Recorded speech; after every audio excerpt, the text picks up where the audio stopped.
To cancel your T-Mobile home internet, you have several options. You can use the T-Mobile app, visit the T-Mobile website, call 1-800-937-8997, or visit a T-Mobile store.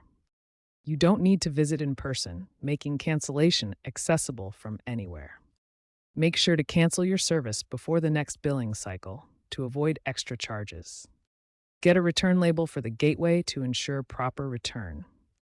Understand that fees can include early termination fees if you're on a contract, or equipment fees if you don't return the gateway.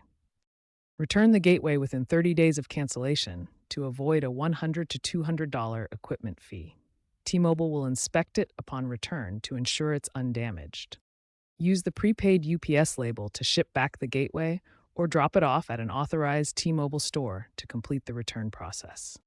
The final bill will arrive within 2 to 4 weeks, detailing all charges, credits, and refunds. If you have concerns, disputes about the final bill can be made via T-Mobile's portal. Make sure your contact details are up to date so that T-Mobile can send you all of your final information.